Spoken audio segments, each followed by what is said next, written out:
Sa negosyo o paghahanap buhay, ang mga meeting ay napakahalaga dahil mahalaga ang pakikipag-ugnayan at komunikasyon para sa pag-unlad at pagkamit ng mga layunin. Narito ang ilang mga mahahalagang aral na matututunan mula sa kahalagahan ng meeting sa negosyo. Una, pagpapalitan ng impormasyon, information exchange. Ang mga meeting ay nagbibigay ng pagkakataon para sa pagbabahagi ng impormasyon, pag-uusap ng mga ideya, at pagpaplano para sa mga susunod na hakbang. Pangalawa, paggawa ng desisyon, decision making. Ang mga meeting ay nagsisilbing platform para sa paggawa ng desisyon. Dito nagaganap ang pag-uusap, pagsusuri, at pagpapasya ng mga susunod na hakbang ng negosyo. Pangatlo, pagbubuo ng relasyon, relationship building. Ang mga meeting ay nagbibigay ng pagkakataon para sa pakikipag-ugnayan at pagbubuo ng mga relasyon sa mga kasosyo, kliyente, empleyado o mga potensyal na mamumuhunan. Pang-apat, pagpapalakas ng koponan, strengthening the team. Ang mga meeting ay nagpapalakas ng pagkakaisa at pagtutulungan sa loob ng koponan. Nakapag-uusap sila ng kanilang mga plano, naghahati ng mga gawain at nag-uusap tungkol sa mga solusyon sa mga problema. Pangatlo, pagbubuo ng relasyon o relationship building.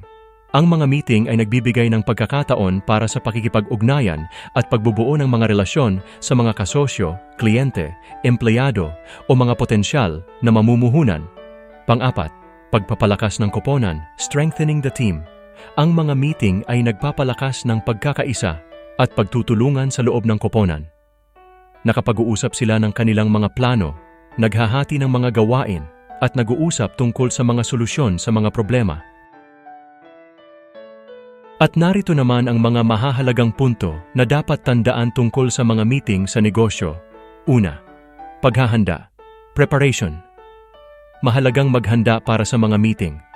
Dapat alam ang agenda, ang layunin ng meeting, at ang mga pangunahing paksa na tatalakayin. Pangalawa, epektibong komunikasyon, effective communication. Mahalagang magkaroon ng epektibong komunikasyon sa mga meeting. Dapat marinig ang bawat isa at dapat magkaroon ng pagkakataon para sa lahat na magtanong at magbahagi ng kanilang mga ideya.